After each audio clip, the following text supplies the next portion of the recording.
जब दुनिया को शांति की जरूरत थी तब अमेरिका में एक शांति पुरुष बैठा था, नाम था डोनाल्ड ट्रंप।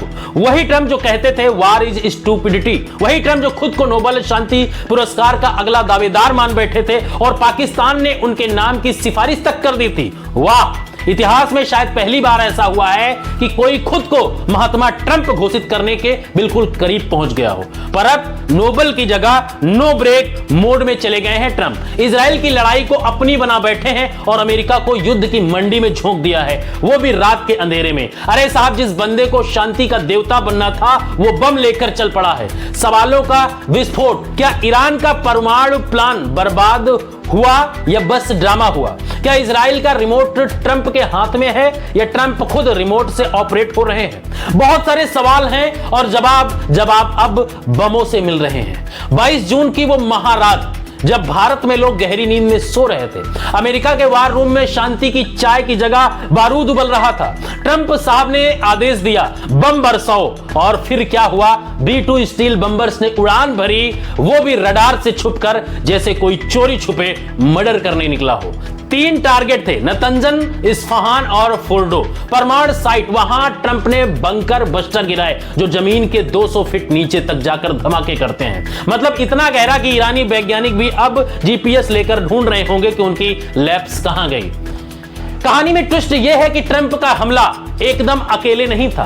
इजराइल पहले से ही ईरान के एयर डिफेंस सिस्टम पर काम कर रहा था। जैसे कोई चोर पहले ताला ढीला करे और फिर ट्रंप जैसे सातिर दोस्त अंदर घुस जाएं। अब सवाल यह है कि क्या ट्रंप को खुद यह समझ आया या नेतन्याहू ने उन्हें यह समझाया? कुछ रिपोर्ट कहती है कि ट्रंप को डर लग गया कि इजराइल सारा क्रेडिट ले जाएगा, और ट्रंप भाई को क्रेडिट बहुत प्यारा है। चुनाव नजदीक है ना, ईरान ने कहा भाई आप सोचते हो हम चुप बैठेंगे, और फिर शुरू हुआ ऑपरेशन 2 प्रॉमिस 3। नाम से तो लगता है कि जैसे कोई ओटीटी सीरीज, लेकिन असल में मिसाइलें थी, ड्रोन थे और इरादे खतरनाक थे।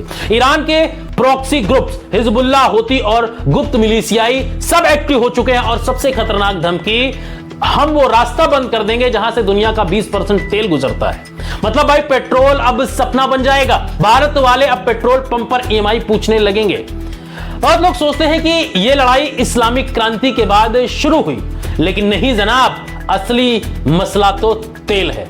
1953 में ईरान के प्रधानमंत्री मुसद्दीन ने विदेशी तेल कंपनियों को लात मारी और अमेरिका यूके से मुसद्दीन की लात मार दी, शाह को बैठा दिया। फिर आया 1979 इस्लामिक क्रांति, अमेरिका दूतावास पर कब्जा और 52 अमेरिकियों को 444 दिन का बंधक पैकेज।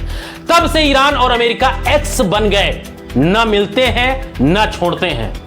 विरोधाभास की प्रतिमूर्ति 2012 में ट्रंप ने ट्वीट किया ईरान पर हमला बेवकूफी होगी। 2025 में वही ट्रंप ईरान पर हमला कर रहे हैं। नोबेल चाहिए था, अब नो ब्रेक मिल गया है। अब अमेरिका में लोग पूछ रहे हैं अरे साहब अमेरिका फर्स्ट कहां गया? आप तो इजराइल फर्स्ट हो गए।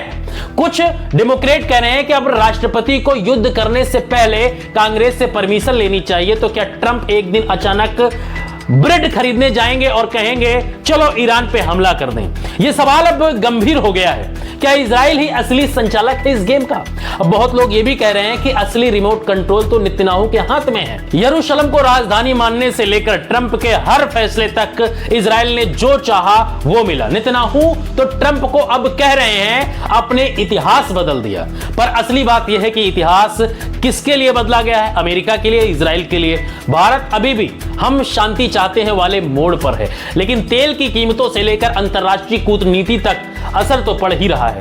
सवाल यह है कि क्या भारत की आवाज इन धमाकों के बीच सुनी जाएगी? कहीं ऐसा ना हो कि भारत की अपील यूएन के व्हाट्सएप फॉरवर्ड बनकर ही रह जाएं। Please forward for piece. Pakistan की कहानी बड़ी दिलचस्प है। पहले आसिम मुनीर साहब ने ट्रंप के साथ चाय पी, फिर नोबेल प्राइज की सिफारिश कर डाली। अब खबरें हैं कि अमेरिका के हमलों के लिए पाक एयरबेस या इराकी एयर स्पेस का इस्तेमाल हुआ। तो क्या पाकिस्तान भी चोरी छुपे खेल खेल रहा है? कुछ नेता कह रहे हैं कि आसिम मुनीर चाय पीने नहीं गए थे, पते देने गए थे। नतीजा शांति गई, बम आए।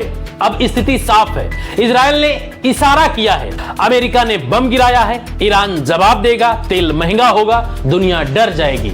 और ट्रंप जो है व्हाइट हाउस में बैठकर मुस्कुराएंगे। लेकिन क्या नोबेल मिलेगा या ट्रंप अब नोबेल लिस्ट में आ जाएंगे? अंतिम सवाल, क्या यह जंग रोकी जा सकती है? क्या यह तीसरे विश्व युद्ध की शुरुआत है या फिर डोनाल्ड ट्रंप सिर्फ एक खिलाड़ी हैं जिसे स्क्रिप्ट पकड़ाई गई है और कह दिया गया act like a saviour but destroy like a villain? इसका जवाब हमें आपको और पूरी दुनिया को देना है।